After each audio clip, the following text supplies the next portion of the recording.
Well, thank you, Mr. Chairman, ambassadors, ladies and gentlemen. A friend of mine who is a French government official, he was a prefect, and now he's the prefect of Paris. He had a meeting one day with unions in a very difficult situation.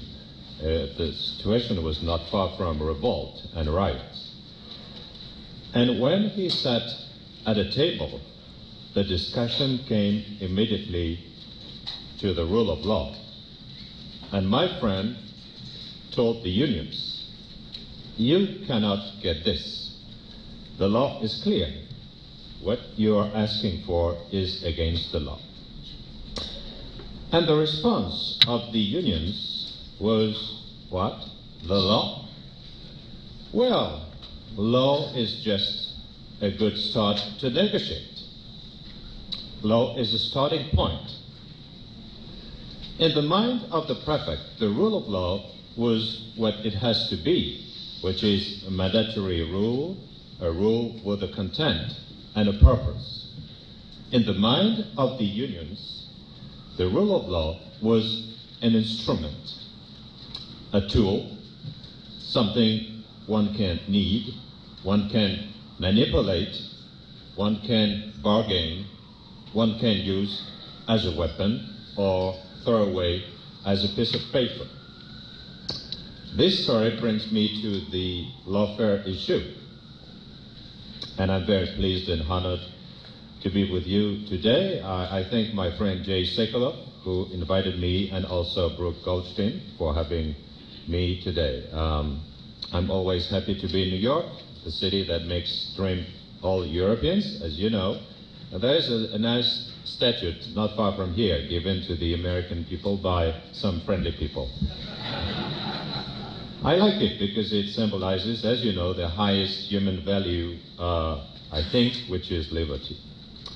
So before saying anything, and I heard about the European Parliament, I'd like to reassure you, I'm not exactly the pure French bureaucrat, pro-UN, living a quiet life between the Eiffel Tower and the Chateau de Versailles, arguing all day about how many angels can fit on the end of a pin and dreaming about universal jurisdiction.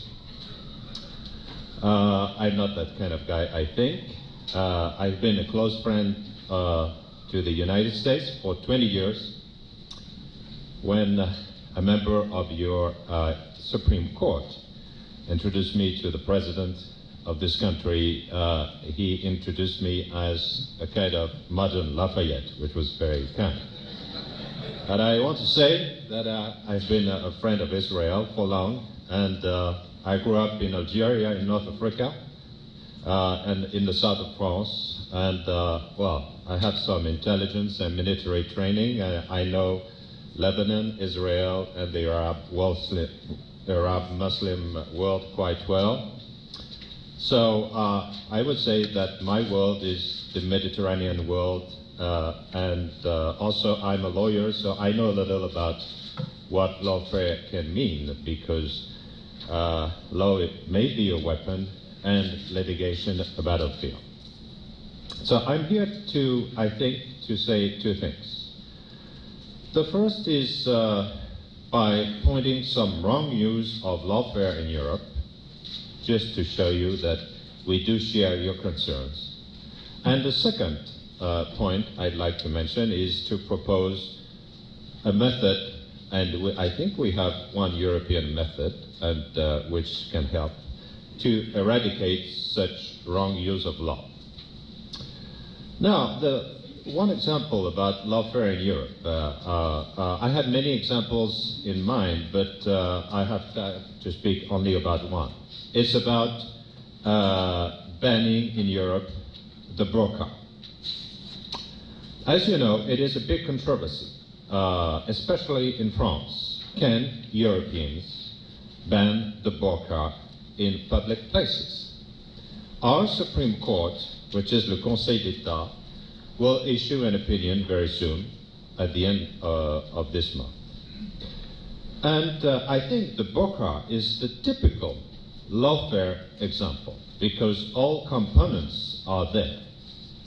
There is the law, the weapon, great law, international law, free speech, because yes, we hear that clothing is a part of your self-expression, and there is religious freedom, and both are protected by European Convention of Human Rights, and our laws, as you know, have to be compatible with the convention. And here's the problem. We hear, I wear the burqa to exercise my freedom, my fundamental rights. Please don't make any critics. It would be hate speech. As you know, hate speech is more reprehensible in Europe than it is in the US, and it would be religious discrimination. So don't say anything, don't ban anything. But the problem is that burqa has nothing to do with religion, nothing to do with Islam as a religion, and nothing to do with free speech through clothing. I'd like to quote the French Imam Chalgoumi, Muslim leader, who said some weeks ago, burqa is a prison. And I'm sure everyone does agree here. Burqa is a prison without any religious ground in the Quran. And the Imam said it is not compatible with a democracy. And the French leader, the French Muslim leader is right. The issue of burqa is true manipulation of religion and international law. And the purpose of this is clear. I think beyond label terrorism, which worries many in Europe, the purpose is actually making war and taking power. Taking power is the purpose, using rights invented by our democracies. So it's not about free speech, it's not about religion, it's about making Paris or London a caliphate.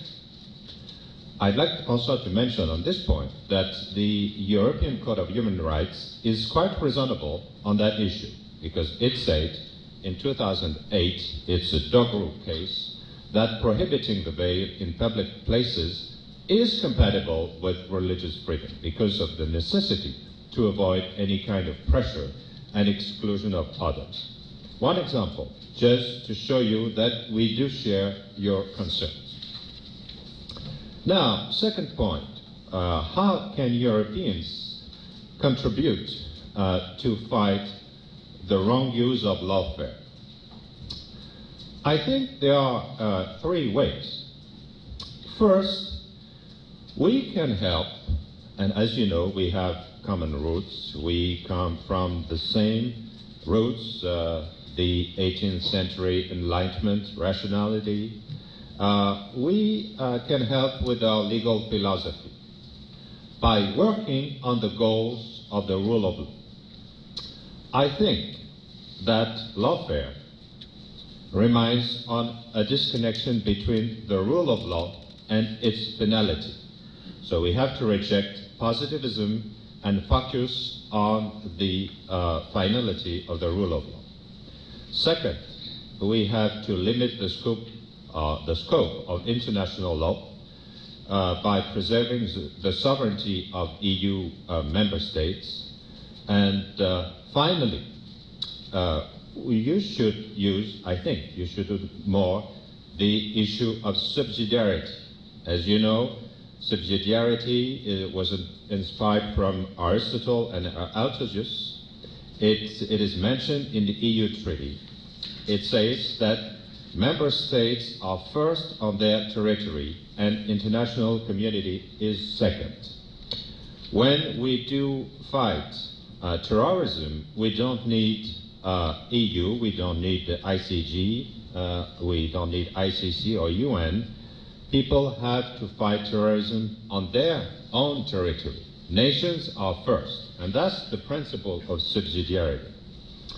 I think if we use these three ways, we could fight efficiently lawfare. Two words to conclude. And I think my president would agree with me, and as you know, President Sarkozy will be here in a few days. I'd like to say that many Europeans are on your side on the issue of freedom and sovereignty, on your side on the issue of security of Israel and freedom, on your side for a proper use of the rule of law, and on your side about international law, which has to remain, as the Permanent Court of International Justice said in 1927, to remain binding only if it is freely and clearly accepted by independent nations. Thank you.